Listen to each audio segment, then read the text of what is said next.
Hace 9000 años, mucho antes de las pirámides, mucho antes de la escritura y de la rueda, existió una ciudad enorme para su tiempo, con miles de habitantes apretados unos contra otros, pero era una ciudad sin calles, sin reyes, sin templos que dominaran sobre los demás, sin ejércitos y, por lo que sabemos, sin una sola guerra. ¿Cómo es posible algo así? Los arqueólogos llevan décadas excavándola y todavía no tienen una respuesta clara, porque todo lo que creíamos saber sobre cómo nacen las ciudades, que necesitan líderes, jerarquías y alguien que dé las órdenes, aquí, sencillamente, no aparece por ninguna parte. Esta es la historia de Çatalhöyük, la primera gran ciudad de la humanidad, y al mismo tiempo, uno de los mayores enigmas de todo nuestro pasado. Nuestra historia nos lleva a la actual Turquía, a una amplia llanura de Anatolia, hacia el año 7500 a.C. Allí, sobre la tierra desnuda, empezó a crecer algo que el mundo jamás había visto. No una aldea de unas pocas familias, sino un asentamiento inmenso, denso y compacto que llegaría a mantenerse en pie durante casi 2000 años. En su apogeo, Çatalhöyük pudo albergar entre 5000 y 10.000 personas. Detente un momento a pensarlo.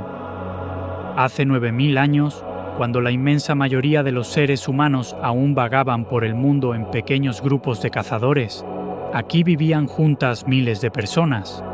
Era una de las mayores concentraciones humanas de todo el planeta en aquella época remota. Pero lo primero que desconcierta a quien la estudia es que no tiene calles, ni una sola. Las casas estaban construidas pegadas unas a otras, pared con pared, formando una masa continua de barro y adobe sin apenas huecos entre ellas. No había avenidas, ni plazas, ni caminos que serpentearan entre los edificios. La ciudad entera era un único bloque compacto y macizo. Entonces, ¿cómo se movía la gente? Por arriba. Se entraba a cada vivienda por un agujero abierto en el techo, descendiendo por una escalera de madera. Los tejados planos, todos conectados entre sí, eran las verdaderas calles de Çatalhöyük. La vida cotidiana transcurría en las alturas, y para llegar a tu propio hogar, literalmente, tenías que bajar al interior de la tierra. Y aquí llega el primer gran misterio. En una ciudad de varios miles de personas, esperaríamos encontrar un palacio, un templo imponente, la gran casa del jefe. Algo que gritara a los cuatro vientos: aquí vive quien manda. Pero no hay absolutamente nada de eso. Ninguna estructura destaca sobre las demás. No hay rastro de reyes, de sacerdotes poderosos, ni de una élite gobernante. Todas las casas eran prácticamente idénticas, del mismo tamaño, con la misma distribución interior, con los mismos objetos y utensilios. No hay barrios ricos ni barrios pobres. Parece la huella de una sociedad de una igualdad casi absoluta. Y eso plantea una pregunta que todavía hoy nadie ha logrado resolver. ¿Quién estaba al mando? El misterio se vuelve aún más inquietante cuando miramos hacia abajo, hacia el suelo, porque los habitantes de Çatalhöyük enterraban a sus muertos dentro de sus propias casas, bajo el suelo, justo debajo de las plataformas de barro donde cada noche dormían, donde comían y donde hacían su vida durante el día. Los vivos y los muertos compartían el mismo techo. Familias enteras descansaban durante generaciones bajo el mismo piso que pisaban los vivos. A veces, tiempo después, recuperaban los cráneos de sus difuntos, los recubrían de yeso, los pintaban y los conservaban con cuidado. Para ellos, los muertos no se marchaban a ningún cementerio lejano y apartado. Seguían formando parte del hogar. Vivían, literalmente, sobre sus propios antepasados. Y no eran, ni mucho menos, un pueblo tosco o primitivo. El arte de Çatalhöyük es asombrosamente sofisticado. Sus paredes estaban cubiertas de pinturas murales, escenas de caza llenas de movimiento, figuras humanas, formas geométricas e, Incluso lo que algunos interpretan como el mapa más antiguo del mundo, con la propia ciudad y un volcán en plena erupción al fondo. Pero lo que de verdad sobrecoge son los toros. Por toda la ciudad aparecen cabezas de toro, con sus cuernos auténticos incrustados en el barro, sobresaliendo de las paredes y de los bancos. El toro, poderoso y peligroso, parecía ocupar un lugar central en su mundo espiritual. Sus hogares eran, al mismo tiempo, viviendas, tumbas y santuarios religiosos. Y luego están las figuras femeninas, pequeñas esculturas de mujeres de formas voluminosas y opulentas, halladas por toda la ciudad. La más célebre muestra a una mujer sentada en un trono, flanqueada por dos grandes felinos. Durante mucho tiempo se vio en ellas a una gran diosa madre, símbolo de la fertilidad, aunque, como casi todo aquí, su verdadero significado sigue siendo objeto de intenso debate. Pero quizá el hallazgo más asombroso de todos es, precisamente, lo que no se encuentra. En casi 2000 años de historia, en una ciudad de miles de habitantes, no existen pruebas claras de guerra.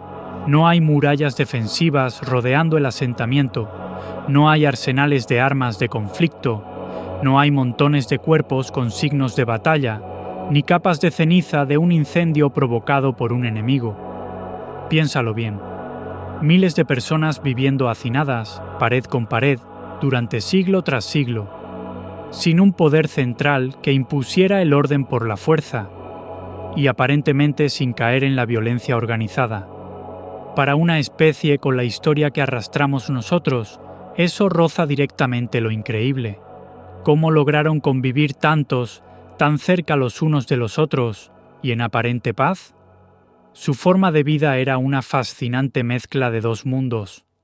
Cultivaban trigo y cebada, criaban ovejas y cabras, pero al mismo tiempo seguían cazando y recolectando, como habían hecho siempre sus antepasados nómadas. Çatalhöyük vivía justo en la frontera entre dos épocas, el viejo mundo errante de los cazadores y el nuevo mundo sedentario de los primeros agricultores, un pie firme en cada uno de ellos. Es, en cierto sentido, uno de los primeros grandes experimentos sociales de toda la humanidad, el momento exacto en el que nuestra especie estaba aprendiendo, por primera vez y sin ningún manual que la guiara, a vivir en masa, a compartir muros, recursos y espacio con miles de completos desconocidos. Y, contra todo pronóstico, lo consiguieron mantener durante casi 2000 años seguidos. Durante milenios, todo esto permaneció enterrado y olvidado bajo una simple colina en mitad de la llanura turca, hasta que, en 1958, un arqueólogo llamado James Mellard dio con el yacimiento y comenzó a excavarlo. Lo que fue surgiendo de aquella tierra dejó a los expertos completamente atónitos y reescribió por completo lo que creíamos saber sobre el origen de las ciudades, porque, hasta ese momento, la idea era sencilla y parecía indiscutible. Las grandes ciudades nacen del poder, de los reyes, de los templos, de los ejércitos y de los administradores que organizan y controlan a las masas. Çatalhöyük demostró que no siempre había sido así, que miles de seres humanos pudieron unirse, organizarse y prosperar sin nada de todo eso. Y aún hoy nadie sabe explicar cómo lo hicieron. Hacia el año 5700 a.C., después de casi 2 milenios de existencia, la ciudad fue quedando poco a poco abandonada, sin una catástrofe evidente que lo justifique, sin una invasión enemiga que lo explique. Sus habitantes, sencillamente, se fueron marchando y dispersando por la región, y aquel extraordinario experimento de vida en común se apagó tan silenciosamente como un día había surgido. Hoy, la colina de Çatalhöyük ha vuelto a quedar en silencio, guardando bajo su tierra a los antepasados de una ciudad que casi parece imposible. Nos dejó sus pinturas, sus toros, sus diosas y sus hogares, pero no la respuesta a su pregunta más profunda. ¿Por qué una comunidad de miles de personas, sin reyes, sin calles, sin guerra y sin nadie que diera las órdenes, no debería haber funcionado jamás? Y, sin embargo, funcionó durante casi 2000 años. Puede que Çatalhöyük no sea solamente la primera ciudad de la historia. puede que sea también la prueba de que, alguna vez, la humanidad supo vivir junta de una forma que después hemos olvidado por completo.